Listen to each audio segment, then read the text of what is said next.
Hello, good morning, जोहार। मैं राजू और आप देख रहे हैं 24 झारखंड न्यूज। चलिए जानते हैं झारखंड की आज की 25 मुख्य बड़ी खबरों को। जेएसएससी सीजीएल की परीक्षा अगस्त में होगी। इन प्रतियोगिता परीक्षाओं का भी कैलेंडर हुआ जारी। जेएसएससी ने वर्ष 2024 के लिए परीक्षा का कैलेंडर जारी कर दिया है। अभ्यर्थी आधिकारिक वेबसाइट jssc.nic.in पर जाकर डाउनलोड कर सकते हैं। इस बार अगस्त महीने में 2 भर्ती परीक्षाओं के परिणाम घोषित किए जाएंगे।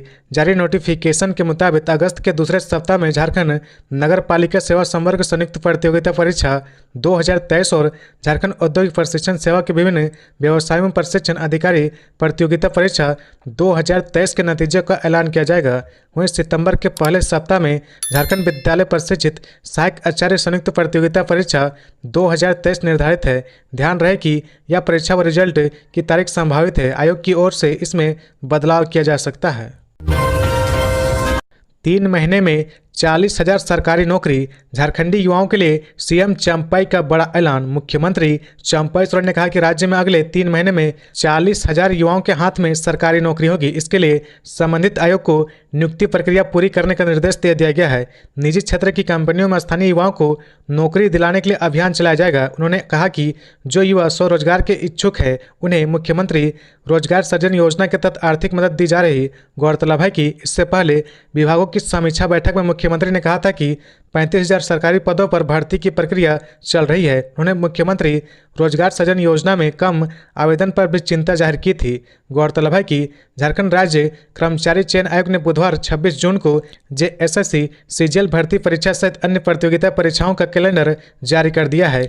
जेएसएससी द्वारा जारी कैलेंडर के मुताबिक झारखंड सामान्य स्नातक योग्यताधारी संयुक्त प्रतियोगिता परीक्षा अगस्त के तीसरे सप्ताह में होगी। झारखंड पारा मेडिकल संयुक्त प्रतियोगिता परीक्षा का आयोजन सितंबर के पहले सप्ताह में किया जाएगा। झारखंड स्नातक योग्यताधारी संयुक्त प्रतियोगिता परीक्षा का आयोजन सितंबर महीने के अंतिम सप्ताह में होगा। महिला परिवेक्षिका प्रतियोगिता परीक्षा का आयोजन जुलाई के अंतिम सप्ताह में होगा।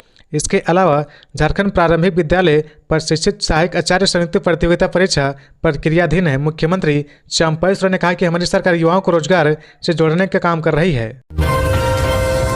जेबीकेएसएस नेता देवेंद्र महतो को कोर्ट से मिली अग्रिम जमानत। क्या है पूरा मामला? झारखंडी भाषा खत्यान संघर्ष समिति जेबीकेएसएस के नेता देवेंद्र महतो को कोर्ट से अग्रिम जमानत मिल गई है। वरीय अधिवक्ता सृष्टि रंजन महतो ने इसकी पुष्टि की है। महतो ने बताया कि जुडिशियल मजिस्ट्रेट फर्स्ट क्लास अभिषेक श्रीवास्तव कोर्ट से जेबीकेएसएस के केंद्रीय उपाध्यक्ष देवेंद्र महतो की अग्रिम जमानत की याचिका स्वीकार कर ली गई है। उनके खिलाफ 21 फरवरी 2024 को प्राथमिकी दर्ज की गई थी। उनको सदर थाने में दर्ज कांड संख्या 71/22 मामले में जमानत मिली है। अधिवक्ता ने बताया कि 21 फरवरी 2024 को 1932 खतियान आधारित स्थानीय नीति लागू करने की मांग को लेकर खेलगांव चौक से बूटी मोड़ होते हुए मेडिका हॉस्पिटल मैदान तक रैली निकाली गई थी। इसमें अत्यधिक भीड़ होने के कारण रांची ट्रैफिक पर असर पड़ा था। इस दिन सदर थाने में प्राथमिकी दर्ज कराई गई थी। इसमें देवेंद्र महतो का भी नाम लिया गया था। बता दें कि छात्र नेता देवेंद्र महतो निरंतर जेपीएससी परीक्षा में देरी, जेएसएससी में हो रही गड़बड़ी के खिलाफ और खतियान आधारित स्थानीय नीति नियोजन नीति लागू करने की मांग करते रहे हैं। इसके लिए वे निरंतर आंदोलन करते रहे हैं। देवेंद्र नाथ महतो के नेतृत्व में मुख्यमंत्री आवास घेराव, विधानसभा महाघेराव, कई बार झारखंड बंद, कई बार ट्विटर कैंपेन को सफल बनाया जा चुका है। बताते चले कि लोकसभा चुनाव के दौरान वे 17 दिनों तक न्यायिक हिरासत में होटवार जेल में रहे। खबरों में आगे बढ़ने से पहले अगर अभी तक आपने इस चैनल को सब्सक्राइब नहीं किया तो प्लीज सब्सक्राइब कर ले, जिससे झारखंड की हर छोटी सी बड़ी खबर की अपडेट आप तक पहुंचता रहे। बोकारो में सड़क दुर्घटना, ट्रक ने बाइक सवार को कुचला। हादसे में सीआरपीएफ जवान की मौत।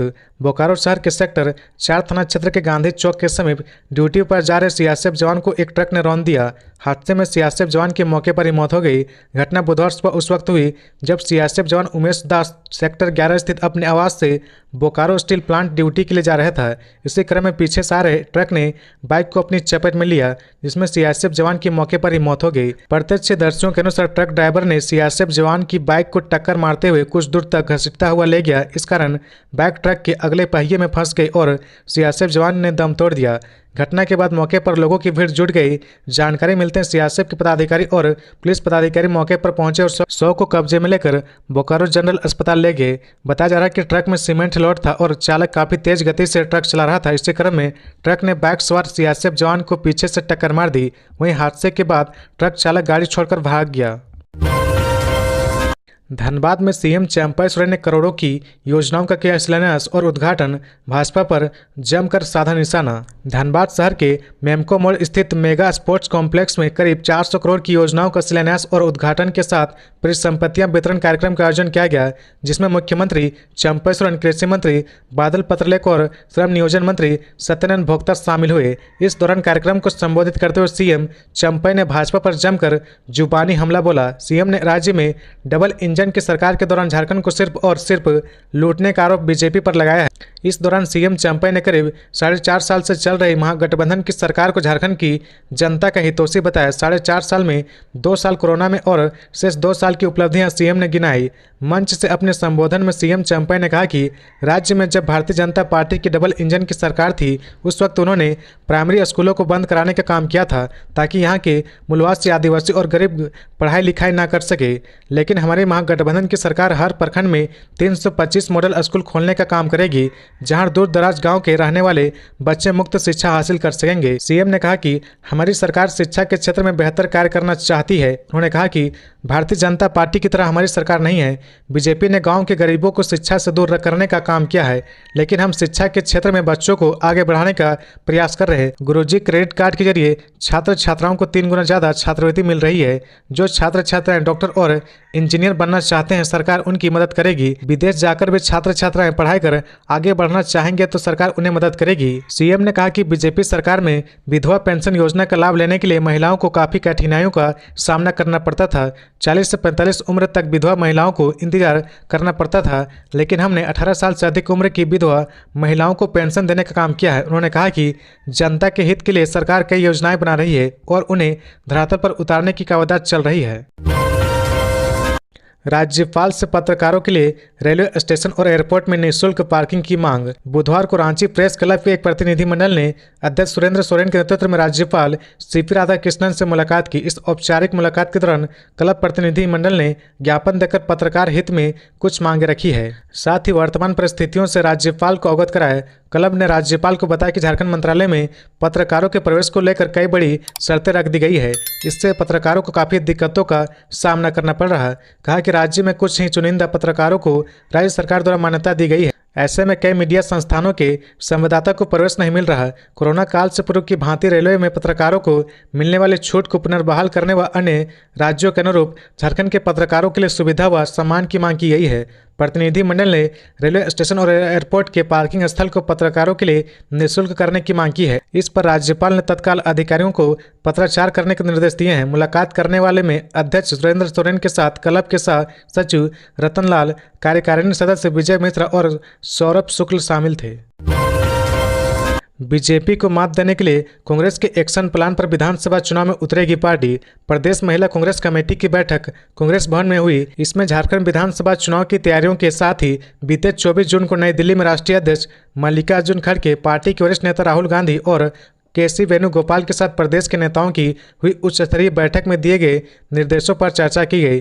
केंद्रीय नेताओं द्वारा दिए गए एक्शन प्लान के तहत कार्य करने की जिम्मेदारियों को सौंपा गया। अध्यक्ष गुंजन सिंह ने कहा कि एक्शन प्लान के तहत महिला कांग्रेस स्थानीय मुद्दों पर काम करेगी। पार्टी के संदेश और मैनिफेस्टो में शामिल बातों को जन जन तक पहुंचाया जाएगा। उन्होंने आगामी अगस्त महीने में राज्य कार्यकारिणी समिति की बैठक आयोजित होने की भी जानकारी दी। उन्होंने कहा कि इसमें महिला कांग्रेस की राष्ट्रीय अध्यक्ष अलका लांबा, झारखंड प्रदेश प्रभारी गुलाम अहमद मीर, प्रदेश कांग्रेस अध्यक्ष राजेश ठाकुर शामिल होंगे। प्रखंड महिला कांग्रेस अध्यक्षों को 3 दिनों के लिए प्रशिक्षण कार्यक्रम भी आयोजित किया जाएगा। गुंजन सिंह ने मोदी सरकार की नीतियों और कार्यशैली पर सवाल उठाते हुए कहा कि पेपर लीक मामले और महिला आरक्षण बिल पर सांसद का घेराव कार्यक्रम किया जाएगा। बैठक में बढ़ती महंगाई, टोल टैक्स, भारतीय रुपये में गिरावट, मोहल्ला पद यात्रा और मेरा बूथ मेरी जिम्मेदारी पर विशेष रूप से चर्चा की गई। इस मौके पर पिंकी सिंह, सुनीता टोपो, अनीता सिन्हा, नीतू देवी, मेरी तिर्की, दिव्या मिंज आदि मौजूद थी। मंत्री बसंत सोरेन सिरमटोली फ्लाईओवर का निरीक्षण करने पहुंचे, सितंबर तक पूरा करने का दिया निर्देश। बुधवार को मंत्री बसंत सोरेन सिरमटोली फ्लाईओवर का निरीक्षण करने मौके पर पहुंचे थे। बसंत सोरेन ने निरीक्षण कर विभागीय सचिव एवं मौके पर मौजूद प्रोजेक्ट मैनेजर समेत इंजीनियर से बातचीत की और सितंबर के महीने तक इस फ्लाईओवर को कंप्लीट करने का निर्देश दिया। बता दें कि रांची शहर की ट्रैफिक समस्या को नियंत्रित करने का सिरमटोली फ्लाईओवर एक बेहतरीन विकल्प है। इस फ्लाईओवर के निर्माण कार्य में विलंब नहीं हो, इसको लेकर भी अभी हाल ही में सीएम चंपई ने भी फ्लाईओवर का निरीक्षण किया था। मुख्यमंत्री चंपई सोरेन बोले, युवा नशे की चपेट में रहे तो देश के भविष्य पर पड़ेगा नकारात्मक प्रभाव। मुख्यमंत्री चंपई सोरेन ने बुधवार को मोहराबादी मैदान में मादक पदार्थों के विरुद्ध राज्य स्तरीय जागरूकता कार्यक्रम में सम्मिलित हुए। मौके पर मानव श्रृंखला, साइकिल दौड़, मैराथन दौड़ का भी आयोजन किया गया। साथ ही साथ मादक पदार्थों पर रोक के लिए पूर्णतः संकल्पित झारखंड सरकार नामक पुस्तक का अनावरण किया गया। इस अवसर पर मुख्यमंत्री ने लोगों को नशे से दूर रहने की अपील की। उन्होंने कहा कि युवा अगर नशे की चपेट में रहेंगे तो देश के भविष्य पर भी नकारात्मक प्रभाव पड़ेगा। उन्होंने कहा कि राज्य सरकार नशा मुक्त झारखंड के निर्माण को लेकर प्रतिबद्ध है। इस वजह से विशेष जागरूकता अभियान चलाकर जन जन को नशा से दुष्प्रभाव की जानकारी दी रही। गांव, मोहल्ला, पंचायत, प्रखंड, जिला एवं राज्य स्तर पर विभिन्न माध्यमों से व्यापक प्रचार प्रसार कर लोगों को इससे दूर रहने की अपील की जा रही है। मुख्यमंत्री चंपई सोरेन ने आगे कहा कि वर्तमान समय में नशीली पदार्थ का व्यापक रूप से फैलाव हो रहा है। तस्कर विद्यालय और कॉलेज में युवाओं को नशीली चीजों की लत लगा रहे हैं, लेकिन हमें इसकी गिरफ्त में नहीं आना है। राज्य सरकार नशीले पदार्थों के तस्करों पर लगातार कार्रवाई कर रही है। समय समय पर सूचना के आधार पर पुलिस प्रशासन कई जगहों पर अफीम की खेती को नष्ट करती भी रही है। कई बार छापेमारी के दौरान ब्राउन शुगर, गांजा, डोडा आदि मादक पदार्थों की रिकवरी भी है। इस मामले में कई आरोपियों को न्यायिक हिरासत में भेजा गया है। जिस पुलिस ने मादक पदार्थों की तस्करी से जुड़े अंतर्राज्यीय गिरोह का पर्दाफाश किया है। जिला पुलिस ने मादक पदार्थों की तस्करी से जुड़े अंतर्राज्यीय गिरोह का पर्दाफाश किया है। सप्लाई चेन को चिन्हित कर कार्रवाई भी की जा रही है। लोहरदगा में 11,000 वोल्ट के तार की चपेट में आए नाबालिग, झुलसकर हुई मौत, एक बच्ची गंभीर रूप से घायल। लातेहार के कुडू थाना क्षेत्र के लावागांव गांव में बुधवार शाम लगभग 5 बजे 11,000 वोल्ट की संचालित विद्युत आपूर्ति तार की चपेट में आने से एक स्कूली छात्र की मौत हो गई, जबकि एक बच्ची झुलस गई। घायल बच्ची का कुडू सीएचसी में इलाज के बाद बेहतर इलाज के लिए लोहरदगा सदर अस्पताल रेफर कर दिया गया। बताया जाता है कि लावागांव निवासी बिरसा महली का पुत्र पीयूष महली तथा कार्तिक उरांव की पुत्री दिव्या कुमारी तथा अन्य बच्चे गांव से बाहर बकरी चराने गए थे। बकरी चराने के दौरान खेत में लगे कोयनार के पेड़ में पीयूष तथा दिव्या चढ़कर दोलपात खेल रहे थे। इसी बीच पीयूष पेड़ के बगल से गुजर रहे 11,000 वोल्ट के विद्युत संचालित तार की चपेट में आ गया। पीयूष का पैर जैसे ही बिजली के तार के संपर्क में आया, पूरे पेड़ में करंट दौड़ गया तथा पीयूष की मौके पर ही मौत हो गई, जबकि पेड़ में चढ़ी दिव्या कुमारी को जोर का झटका लगा। इससे दिव्या पेड़ से नीचे गिरकर घायल हो गई। चंपई सरकार के खिलाफ आजसू पार्टी का हल्ला बोल पहले दिन हुए ये कार्यक्रम। आजसू पार्टी ने बुधवार को झारखंड की मौजूदा सरकार के खिलाफ हल्ला बोल कार्यक्रम किया है। इस कार्यक्रम के तहत पार्टी के पदाधिकारी ने प्रशासनिक पदाधिकारियों को ज्ञापन सौंपा है। आजसू पार्टी ने आरोप लगाया कि प्रदेश के सभी सरकारी कार्यालयों में भ्रष्टाचार व्याप्त है। राज्य में महिला उत्पीड़न चरम पर है। बिजली आपूर्ति अनियमितता के आमजन को हलकान कर दिया गया है। झारखंड में पलायन, ह्यूमन ट्रैफिकिंग की समस्या है। प्रशासनिक उदासीनता ने आमजन की समस्या बढ़ा दी है। गौरतलब है कि आजसू पार्टी बुधवार से शुरू हुआ हल्ला बोल कार्यक्रम 6 जुलाई तक चलेगा। इस कार्यक्रम के तहत सभी प्रखंड, नगर पंचायत, नगर परिषद और नगर निगम में आमजन की समस्या से संबंधित ज्ञापन अधिकारियों को सौंपा गया है। पहले दिन बुधवार को रांची जिला अंतर्गत सोनाहातू प्रखंड, देवघर जिला के देवघर प्रखंड, पलामू जिला के नवाडी प्रखंड और लातेहार नगर पंचायत कार्यालय में ज्ञापन सौंपा गया।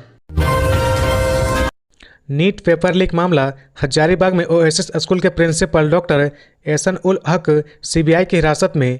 नीट पेपर लीक मामले में सीबीआई ने हजारीबाग के ओएसएस स्कूल के प्रिंसिपल एहसन उल हक को गिरफ्तार कर लिया है। जांच एजेंसी नीट का प्रश्न पत्र लीक होने के मामले में प्रिंसिपल की भूमिका को संदिग्ध मान रही थी। इस केस में ब्लू डार्ट कुरियर कंपनी के कर्मचारी भी संदेह के दायरे में हैं। पेपर लीक के खुलासे के बाद से ही कई कर्मी फरार चल रहे, जिसकी तलाश की जा रही।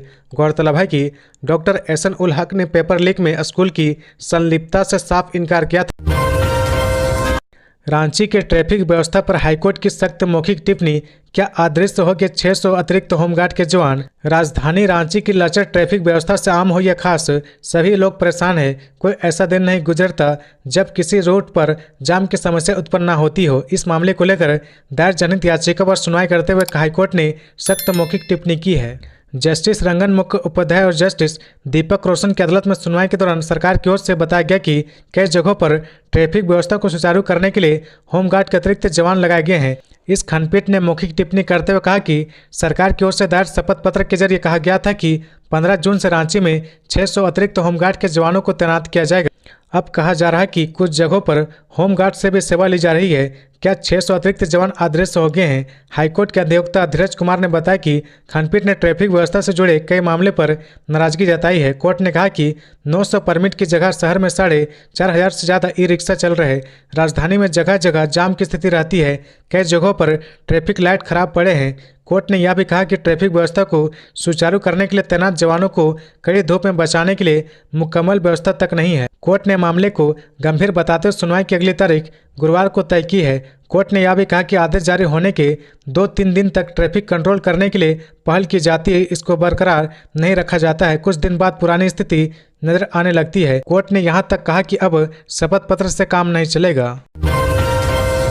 विष्णु अग्रवाल पर ईडी का कसता शिकंजा, पुगडू मौजा की 9.50 एकड़ जमीन 10 दिनों में खाली करने का आदेश। झारखंड के जाने माने कारोबारी और न्यूक्लियस मॉल के मालिक विष्णु अग्रवाल पर ईडी का शिकंजा कसने लगा है।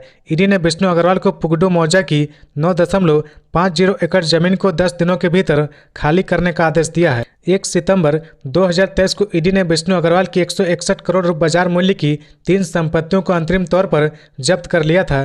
तीनों जमीनों में पुगडू मौजा की 9.50 एकड़ की खास महल की जमीन भी शामिल थी। मंगलवार को इस अंतरिम जब्ती पर ईडी की एडजुडिकेटिंग अथॉरिटी ने मोहर लगा दी है। अब यह जमीन पर अस्थायी तौर पर अटैच कर दी गई है। विष्णु अग्रवाल के द्वारा जमीन खाली कराए जाने के बाद इस जमीन पर ईडी जब्ती से जुड़ा बोर्ड लगाएगी ताकि इस जमीन की खरीद बिक्री भविष्य में न हो सके। मंगलवार को इसी मामले में रांची न्यूक्लियस मॉल के संचालक विष्णु अग्रवाल को पुगडू मौजा की 9.50 एकड़ जमीन को खाली करने का आदेश ईडी ने दिया है। ईडी ने 10 दिनों के भीतर जमीन खाली करने का नोटिस ईडी ने भेजा है। पुगडू में 9.50 एकड़ खास महल जमीन की गलत तरीके से रजिस्ट्री की गई थी।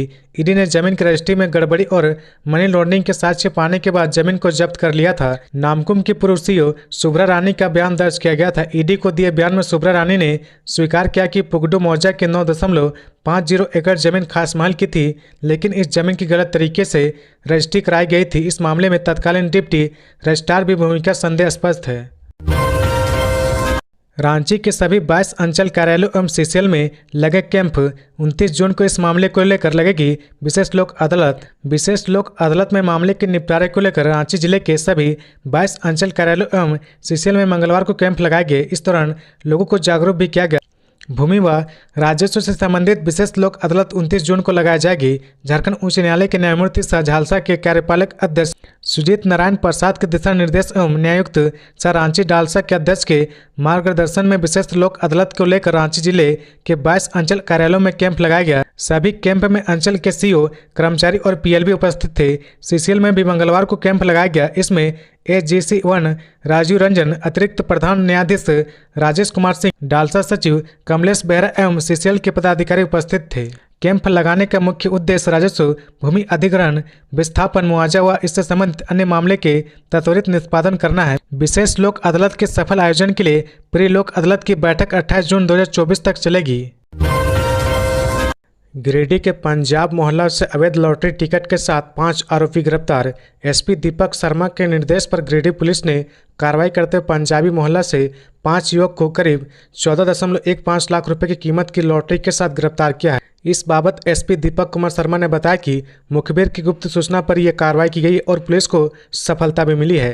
कहा कि गुप्त सूचना मिलने के बाद नगर थाना एवं मुसफिल थाना प्रभारी के नेतृत्व में एक टीम का गठन कर छापेमारी की गई। टीम ने पंजाबी मोहल्ला स्थित मदन वर्णवाल के घर में अवैध लॉटरी खरीद बिक्री के विरुद्ध छापेमारी की। छापेमारी में 5 अभियुक्तों को गिरफ्तार किया गया है। इनके पास से भारी मात्रा में अवैध लॉटरी के टिकट बरामद किए गए हैं। इनकी कीमत 14 लाख रुपए से अधिक है। एसपी ने बताया कि गिरफ्तार लोगों के खिलाफ गिरिडीह नगर थाने में कांड संख्या 142-24 धारा 419, 420, 294 ए, 120 बी के तहत मामला दर्ज किया गया है। पुलिस ने छापेमारी में कई बंडल लॉटरी टिकट बरामद किए हैं। प्रत्येक बंडल में 500 टिकट है। इन पर अलग अलग तिथियां अंकित है। साथ ही 4 मोबाइल फोन और कुछ नोट बुक बरामद किए गए हैं। इन पर लॉटरी के टिकटों की खरीद बिक्री का लेखा जोखा है। पुलिस ने कुछ अन्य कागजात भी बरामद किए हैं जिनकी जाँच की जा रही है।